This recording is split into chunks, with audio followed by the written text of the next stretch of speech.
আল্লাহ তিনটি কথা বলবেন। কি কথা? উদখুলুহা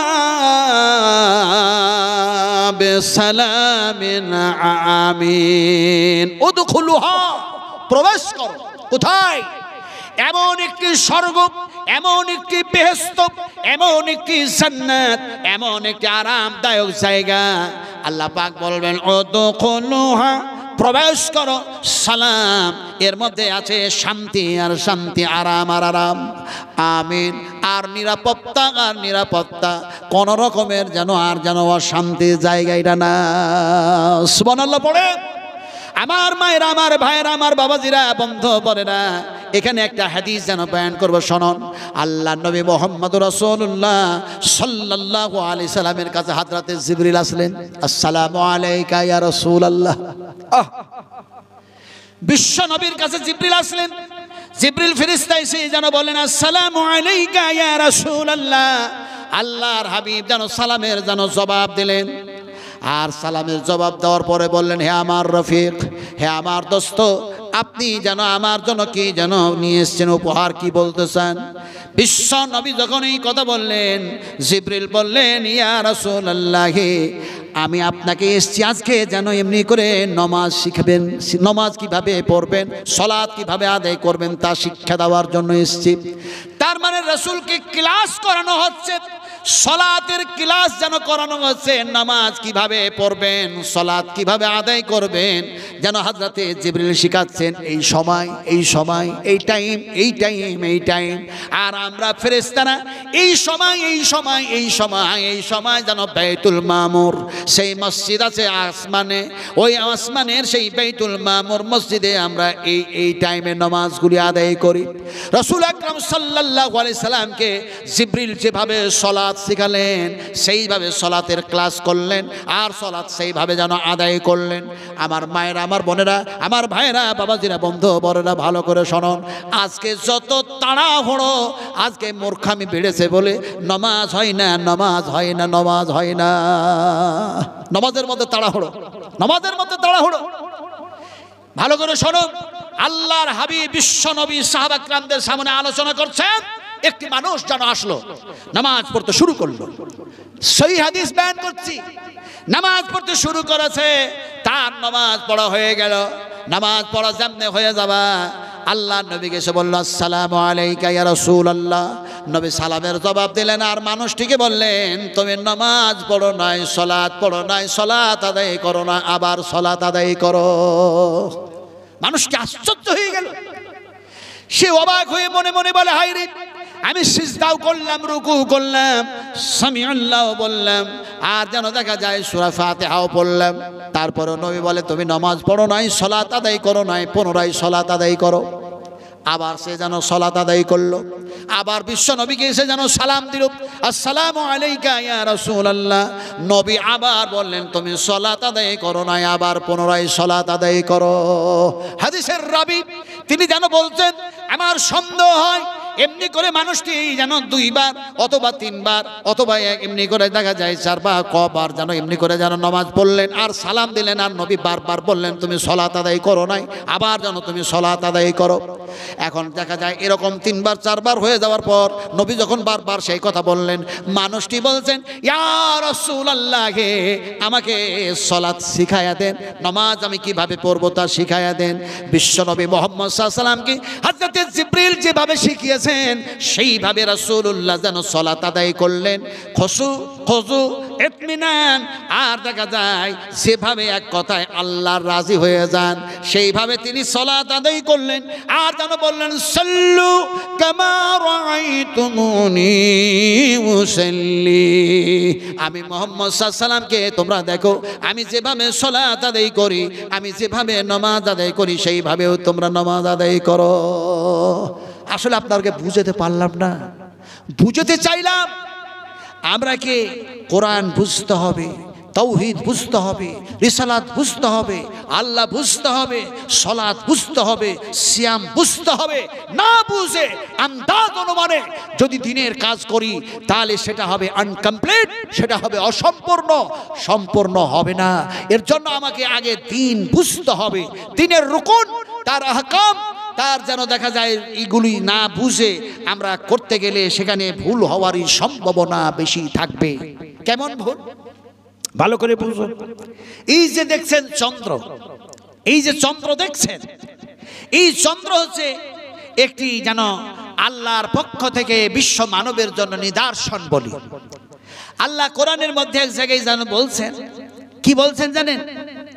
হুয়াল্লাযী ইউরিকুম বিআয়াতিহি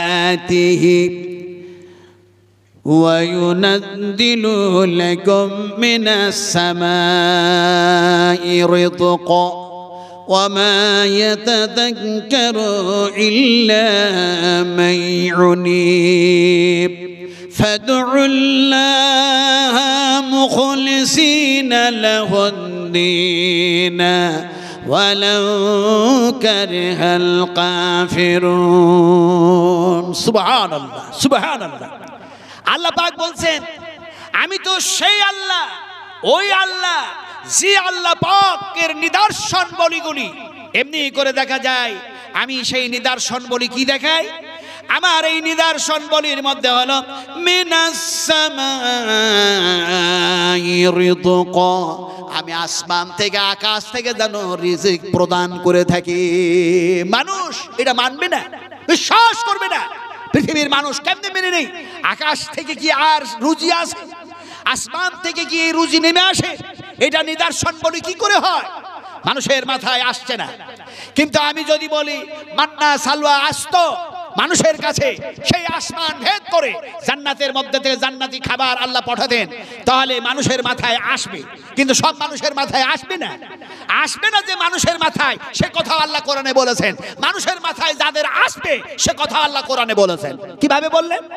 আল্লাহ রাব্বুল আলামিন বলেন এমনি করে মিনাস সামাই রিযকা, আসমান থেকে যেন আমি কি করে রিজিক যেন প্রদান করে থাকি। আসমান হচ্ছে একটা নিদর্শন বলি, চন্দ্র হলো একটি নিদর্শন বলি, সূর্য হলো একটি নিদর্শন বলি, তারকা হলো একটি নিদর্শন বলি। এমনি করে দেখা যায় এগুলি সব যেন আমার নিদর্শন।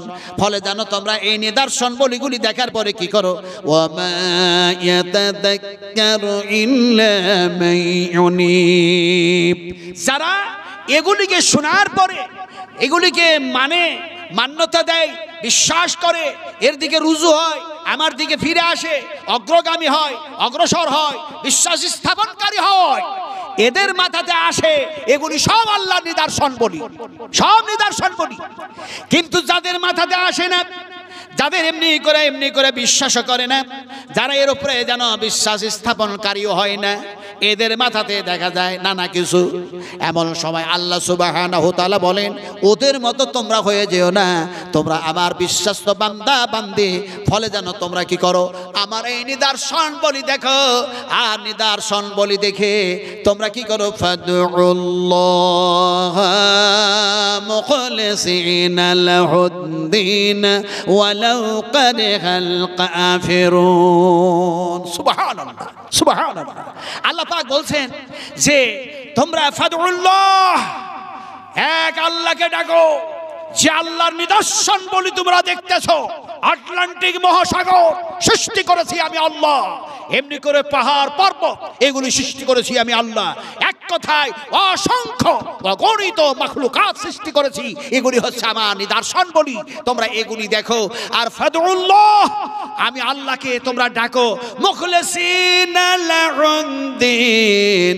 আল্লাহ সুবহানাহু ওয়া তাআলা বলেন এমনি করে আমাকে ডাকার জন্য, আমার দ্বীনের কাজ করার জন্য ইখলাসের সঙ্গে, ইয়াকিনের সঙ্গে, তার মানে এক আল্লাহর প্রতি বিশ্বাস স্থাপন করে ইখলাসের সঙ্গে কেবলমাত্র দ্বীনকে বজায় রাখার জন্য আমাকেই ডাকো।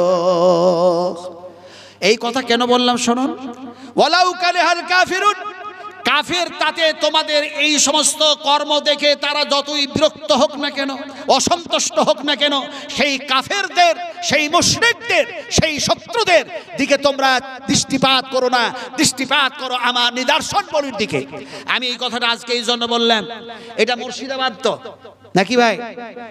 মুর্শিদাবাদ সব মানুষ নয়, সব মানুষ নয়, কিন্তু মুর্শিদাবাদের কিছু এলাকা আছে, সেই এলাকার মানুষগুলি ছেলে আর মেয়েরা, নাউজুবিল্লাহ নাউজুবিল্লাহ, হায় হায়, তারা কোন মুসলমানের মুসলমান রমজান মাসে যেন জুমার নামাজ পড়তে যাচ্ছে, প্রতি শুক্রবারে নামাজ পড়তে যাচ্ছে পাথর চাপড়িতে। জোরে বলুন আস্তাগফিরুল্লাহ। কি অবস্থা দেখুন।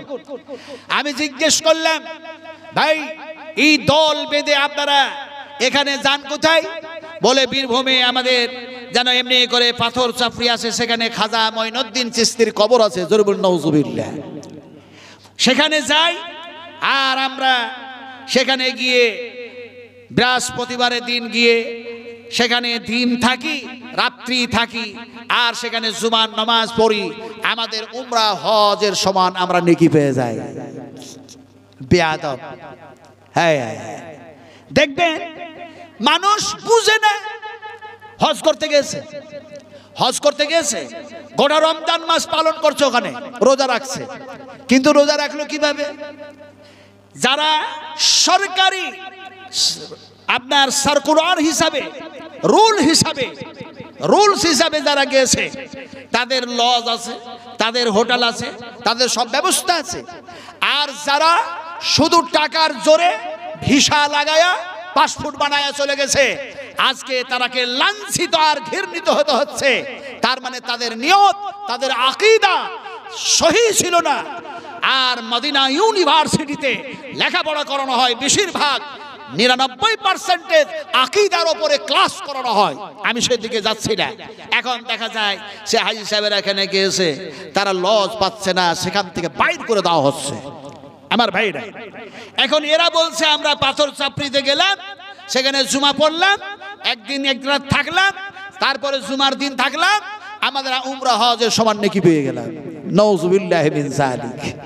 আরে রাসূলুল্লাহ বলেছেন, তোমরা যদি উমরা হজের সব পেতে চাও, তাহলে তোমরা কাবাতে যাও, আর সেখানে গিয়ে তোমরা তওয়াফ করো। তারপরে রমজান মাসে রোজা রাখবে, একটি রোজা করলে 1 লক্ষ নেকি পেয়ে যাবে। কাবা ঘরে যেন নামাজ পড়লে একত্রের সেখানে 1 লক্ষ নেকি হয়ে গেল। তাহলে 30টি রোজা করেছো, রোজার এক একটি রোজাতে যদি 1 লক্ষ করে নেকি পাওয়া যায়, তাহলে 30টা রোজা যেন 30 লক্ষ নেকি হয়ে গেল। তপ করেছো, তার জন্য নেকি হলো। এমনি করে বিশ্ব নবী বললেন, রমজান মাসে গিয়ে রোজা যারা ওখানে করবে, যারা উমরা হজ করবে, অবশ্যই এই রোজা, এই সিয়াম পালন করার কারণে উমরা হজের সব পেয়ে যাবে। আর এই বেওকুফরা বলছে পাথর চাপড়ি গেলেই নাকি জুমার নামাজ পড়লে উমরা হজের নাকি পাওয়া যাবে। চিন্তা করুন কোথায় এরা চলে গেছে, কোথায় চলে গেছে। হায় হায় হায়। আমার মায়েরা, আমার বোনেরা, আমার ভাইরা, আমার বাবাজিরা, কথা যেন বলতেছিলাম, যদি আমরা না বুঝে কাজ করি দিনের কাজ, আল্লাহ পাক বলছেন কাফেরদের কথায় কান দিও না, আমার নিদর্শন বলিগুলি দেখো আর বুঝো। আর ফাদউল্লাহ মুখলিসিনা লাহুদ্দিন, দিনের কাজ কেবলমাত্র আমি আল্লাহর সন্তুষ্ট লাভনের জন্যই করো। একটা হাদিস বলবো দিয়ে আপনাদেরকে ছেড়ে দেব, কারণ আমি তো বয়োজ্যেষ্ঠ মানুষ। আফজাল বলছিল যে এখনো পর্যন্ত আপনার সমান তো আমি বয়স পাই নাই। আমার বয়সের আমার সাথীর যারা আলেম ছিলেন, মাওলানা ইসমাইল আল কাসেমি হাফেজাহুল্লাহ, আহা, মানুষটি আর নাই, দুনিয়া থেকে বিদায় নিয়েছেন। সারা জীবন বুখারী শরীফ পড়ালেন, শাইখুল হাদিস। আমি ওনার সঙ্গে এতবার থেকেছি, কত হাজার বার যে থেকেছি আমার মনে নাই, আমার গণনা ভুল হয়ে যাবে। কিন্তু মানুষটাকে কখনো দেখি নাই যে খাবার খেতে গিয়ে খাবারের পরিমাণ একটা এমন বেশি খেয়েছেন। আহা, সব সময় তিনি খাবার, অল্প খাবার খেতেন। একদিন মাওলানা আব্দুল গফফার, মাওলানা ইসমাইল কাসেমি, মাওলানা আব্বাস, সব বড় বড় আলেম, দুর্বল আলহামদুলিল্লাহ। আপনারা চিনেন না, চিনেন না এগুলিকে? নাম শুনেছেন না শুনেন নাই? মাওলানা আব্বাস এখনো আছেন আলহামদুলিল্লাহ, ইনি চিনেন আলহামদুলিল্লাহ। আমার এসছিলেন কিছুদিন আগে, উনি বলছেন মাওলানা আব্বাস এসছিলেন। আমার মুখে যা দাড়ি, এর চাইতে ওনার মুখে কম দাড়ি, কথা বুঝেন কিনা? কিন্তু মানুষটাকে যতই খেপা লালা ভাবুন, আল্লাহ পাক তাকে ইলমের পাণ্ডিত্য দান করেছেন, দুর্বল আলহামদুলিল্লাহ। তো যাক, আলোচনা করছিলাম, আচ্ছা আপনার খাবারটা এরকম কেন? উনি শেষ পর্যন্ত বললেন, আল্লাহ সুবহানাহু তাআলার যদি সন্তুষ্ট লাভ করতে হয়, তার সন্তুষ্ট লাভনীয়র জন্য বিশ্বনবীর তরিকা ছাড়া আল্লাহর সন্তুষ্ট লাভ করা যায় না। সুবহানাল্লাহ। উনি শেষ পর্যন্ত বললেন যে সন্তুষ্ট আল্লাহকে করার জন্য খাবারটাও যাতে করে ইবাদতের মধ্যে গণ্য হয়ে যায়। আমার কিন্তু হাদিস সব টুকটুক করে মনে পড়তে লেগেছে, তারপরে শুনতেছি। উনি বলছেন, বিশ্বনবী মুহাম্মদ রাসূলুল্লাহ সাল্লাল্লাহু আলাইহি ওয়াসাল্লাম তিনি যেন বললেন, এ আমার সাহাবা একরামেরা শোনো, আল্লাহ সুবহানাহু ওয়া তাআলা বিজরকে ভালোবাসেন, আর বিজরকে ভালোবাসার কারণে, মহব্বত করার কারণে আল্লাহর নবী যেন বললেন, শোনো, যেন মাগরিবের ফরজ নামাজ 3 রাকাত, বিজর নামাজ, আবার যেন বেতর নামাজ যেন 3 রাকাত অথবা 1 রাকাত অথবা 5 রাকাত, এমনি করে যেন সেটাও যেন বিজর। আল্লাহ যেন বিজর, আল্লাহ সুবহানাহু ওয়া তাআলা একের মোটেও যেন বেশি নয়। বলে লা ইলাহা ইল্লাল্লাহু ওয়াহদাহু লা শারীকা লাহু লাহুল মুলকু ওয়া লাহুল হামদু ওয়া হুয়া আলা কুল্লি শাইইন কাদির। এখানে আরেক রকম ভাবে এসছে দোয়াটা, এরকম ভাবে, লা ইলাহা ইল্লাল্লাহু ওয়াহদাহু লা শারীকা লাহু লাহুল মুলকু ওয়া লাহুল হামদু ইহয়ি ওয়া ইউমীতু বিয়াদিহিল খায়রু ওয়া হুয়া আলা কুল্লি শাইইন কাদির। আবার মনে পড়ে গেল হাদিস, যত হাজী সাহেবেরা হজ করার জন্য যান, আরফার মাঠে গিয়ে যেন বারবার যেন পড়তে থাকে, লা ইলাহা ইল্লাল্লাহু ওয়াহদাহু লা শারীকা লাহু লাহুল মুলকু ওয়া লাহুল হামদু ওয়া হুয়া আলা কুল্লি শাইইন কাদির।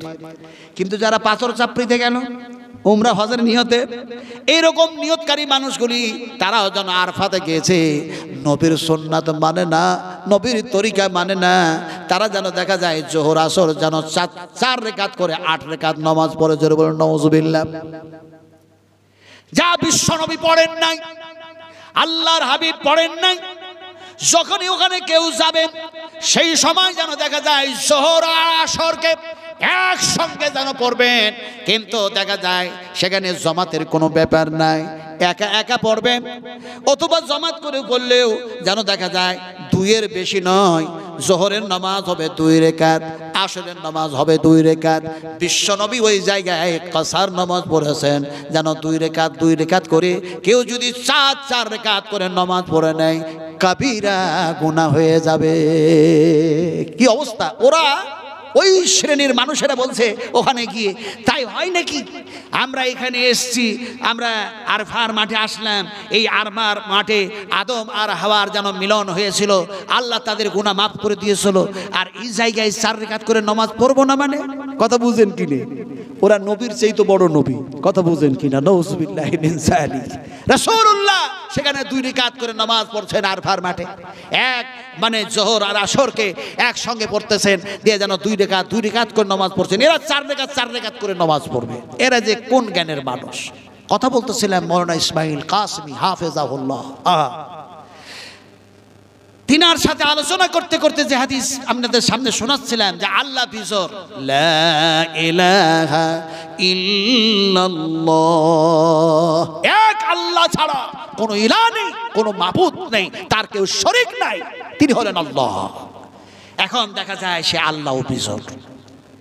বিশ্বনবী মুহাম্মদ সাল্লাল্লাহু আলাইহি ওয়াসাল্লাম তিনি বিজর খাবার খেতেন। জোরে বলুন সুবহানাল্লাহ। মাওলানা আব্বাস বলছেন যে, নাজমুল আলম ভাই, আপনারা তো মুকাররির মানুষ, আপনারা বলেন বক্তা মানুষ, আর ওনারা বিহারি মানুষ, যার জন্য সে সময় ল্যাঙ্গুয়েজটা, ভাষাটা এরকম করলেন যে আপনারা মুকাররির মানুষ। তো লেকচারার, আপনারা বক্তা মানুষ, মুকাররির। তো এমন একটি এই বিজর সম্পর্কে হাদিস বয়ান করুন। ঘোড়ার গাড়ি, তখন সেই জামানার হচ্ছে ঘোড়ার গাড়ি, কথা রিক্সা আর ঘোড়ার গাড়ি, সেই জামানার কথা বলছি। এখন আর রিক্সা ঘোড়া গাড়ি খুব একটা দেখতে পাওয়া যায় না, না আছে আপনাদের দিকে ভাই? নাই। সুবহানাল্লাহ, সুবহানাল্লাহ, কি এক পরিবর্তন এসছে। এরপরেও মানুষ আল্লাহর নাশুকরি করে। হায় রে মানুষ। তো আমি একটা হাদিস বয়ান করছি। কি বয়ান করছি? বিশ্ব নবী মুহাম্মদ সাল্লাল্লাহু আলাইহি সাল্লামের স্ত্রী, তিনার নাম ছিল যেন এমনি করে দেখা যায় আয়েশা সিদ্দিকা রাদিয়াল্লাহু তাআলা আনহা। কথাটা যদি বলতে হয় সুন্দর করে তাহলে বলতে হয় উম্মাহাতুল মুমিনিন মা আয়েশা সিদ্দিকা রাদিয়াল্লাহু তাআলা আনহা। শুধু আয়েশা যদি বলেন তাহলে সেটা হবে অসম্মানজনক ভাষা। রাসূলুল্লাহ বলেছেন সারা পৃথিবীর মুমিনদের হচ্ছে এটা মা। বলুন সুবহানাল্লাহ। রাসূলের কথার যদি সাথে মেল না থাকে কথা, তাহলে সেই কথাটা বললেও গুনাহ হয়ে যাবে। তো উম্মাহাতুল মুমিনিন মা আয়েশা সিদ্দিকা রাদিয়াল্লাহু তাআলা আনহা তিনি বলছেন একটি মহিলা তার দুই যেন সন্তানকে সঙ্গে করে আমার দরবারে আসলেন। আমার কাছে যেন দেখা যায় এমনি করে 3টি খেজুর ছিল। সে সাইল যেন চাইল, আমি তার দিকে লক্ষ্য করলাম, খেজুর 3টি দিয়ে দিলাম। অজ বুঝুন, ভাষা বুঝুন। খেজুর মা আয়েশা কয়টা দিলেন? খেজুর বলুন, জোর না বেজোর? এই কয়টা খেজুর দিলেন? বেজোর। এমনি করে যারা আমরা আজকে তারাবির নামাজ পড়লাম, তারাবির নামাজের শেষে তারপরে দেখা যায় বেতর নামাজ পড়েছি, জোর না বেজোর? একটু জোরে বলুন। বেজোর। এই বেজোর নামাজ পড়লাম। এখন দেখা যায় বিশ্ব নবীর যেন দেখা যায় অর্ধাঙ্গিনী উম্মাহাতুল মুমিনিন মা আয়েশা 3টা খেজুর দিলেন। হাদিসটা বুখারী শরীফের মধ্যে এসেছে। আমার মায়েরা, আমার বোনেরা, এখন এই 3টি খেজুর, তার মধ্যে একটি খেজুর একটি যেন মেয়েকে দিল, আর একটি খেজুর আর একটি যেন দিয়ে দিল। এখন 2 সন্তানকে দেখা যায় 2টি খেজুর দিয়ে দিয়েছে, তারা খেয়ে নিল। আর যে একটি খেজুর, সেই খেজুরটি যেন মা ক্ষুধার্ত অবস্থায় আছে, মা যেন মুখের মধ্যে দেখতে যাচ্ছে, মুখের মধ্যে যেন রাখতে যাচ্ছে, খাতে যাচ্ছে। এমন সময় খেতে গিয়ে দেখা যায় ওই 2 সন্তান বলে ফেললো, আম্মা জান আমরা ক্ষুধা অবস্থায় আছি, আমাদের এখনো পেট পরিপূর্ণ হয় নাই, খিদা দূর হয় নাই, ওটাও আমাদের দাও। মা আয়েশা দৃশ্য দাঁড়ায়া দাঁড়ায়া দেখতেছেন এই মহিলা তার সন্তানদের সঙ্গে কি ব্যবহার করে। এমন সময় দেখা যায় সেই যে খেজুরটি মা খেতে যাচ্ছিল সেটাও খেলো না। মা কারে বলে? বলতে তো ইচ্ছা করে না, রোজার মানুষ, কিন্তু একটার পর একটা হাদিস মনে পড়ে যাচ্ছে। ওমরা হজের জন্য বিশ্বনবী যেন আসছেন সাহাবা একরামদেরকে সঙ্গে করে, আর রাস্তার ধারে দেখা যায় রাসূল থমকে যেন দাঁড়ালেন। একটি যেন কবর দেখে, কবর হলো বিজর, কবর দেখে থমকে দাঁড়ালেন, চমকে দাঁড়ালেন। আর যেন দাঁড়ায় তিনি যেন অঝর নয়নে কাঁদতে শুরু করলেন। সাহাবা একরাম রাদিয়াল্লাহু তাআলা আনহুমরা আর নিজকে কন্ট্রোল করতে পারেন না, তারাও যেন কান্না শুরু করে দিলেন। নবীর কান্না দেখে তারাও যেন কান্না করে। এমন সময় বিশ্বনবী ক্রন্দন করতে করতে করতে করতে মাগফিরাত কামনা করতে করতে দোয়া করতে করতে তিনার কান্না বন্ধ হলো। সাহাবীদের মধ্যে কেউ জিজ্ঞেস করলেন, ইয়া রাসূলুল্লাহ, কবর দেখলে তো আপনি কান্না করেন, কার না কার কবর দেখলেন থমকে দাঁড়িয়ে গেলেন, আর আপনি ক্রন্দন শুরু করলেন, দোয়াও করতে লাগলেন, এ কবর কার? নবী যেন বললেন, শোনো গো আমার সাহাবা کرامেরা, যার কবর থেকে থমকে দাঁড়ালাম আর এখানে ওযর নয়নে কাঁদতেছিলাম, সেটা অন্য কাউরি কবর না, এটা হচ্ছে আমার মা, আমার মা, আমার মা, আমার মা আমেনার কবর। সুবহানাল্লাহ। মা যেন দেখা যায় খাবার খেলো না, ওই একটি খেজুর দেখা যায় 2 সন্তানকে আবার 50-50 করে যেন ভাগ করে দিয়ে দিল। মেয়েটি চলে গেল। বিশ্বনবী বাড়িতে ছিলেন না, তিনি যেন আসলেন পরবর্তী সময়। মা আয়েশা সিদ্দিকা রাদিয়াল্লাহু তাআলা আনহা সেই ওয়াকিয়া, সেই ঘটনা, মেয়েটা কি করলো ছেলেদের সাথে কারবার, সেটা যেন শোনালেন। আল্লাহর হাবিব যেন সে সময় বললেন, ও আয়েশা রে, তুমি 3টি খেজুর তারে দান করেছো, আর সেই 3টি খেজুরের মধ্যে মা অনাহারে থেকে, মা ক্ষুধার্ত অবস্থায় থেকে গেল, সন্তানদের মধ্যে যেন ইনসাফ করেছে। আমি রাসূল রাসূলুল্লাহ বলছি, যে মহিলা এই আমল করলো আল্লাহকে রাজি করার জন্য, সেই মহিলার জন্য এটা যেন জাহান্নাম থেকে বাঁচার জন্য একটা ঢাল আল্লাহ বানায়া দিয়েছেন। সুবহানাল্লাহ। খেজুর ছিল 3টা। বিশ্বনবী মুহাম্মদ সাল্লাল্লাহু আলাইহি সাল্লামের এই যখন ঘটনা আমি বর্ণনা করতেছি, মাওলানা ইসমাইল কাসেমী সাহেবের চোখ দিয়ে পানি এসে গেছে। তিনি যেন বলেন, আরে আমরা তো পেট পরিপূর্ণ খাবার কোনোদিনই খাই না, পেট পরিপূর্ণ খাবার খাই না। তিনি যেন দেখা যায় এত অল্প পরিমাণ খাবার খেতে না হারে, জামা করলে যেন শরীরের কাঠিগুলি হাড়গুলি যেন হাত দিয়ে ধরা হবে, আঙুল দিয়ে ধরা হবে, এরকম অবস্থা আমি যেন দেখেছি। তিনার যেন শরীরের অবস্থাটা কি। মাওলানা ইসমাইল কাসেমী হাফিজাহুল্লাহকে আল্লাহ পাক জান্নাত নসিব করে। একটু জোরে বলুন আল্লাহুম্মা আমিন। একটু ভালো করে অন্তর থেকে বলুন আল্লাহুম্মা আমিন।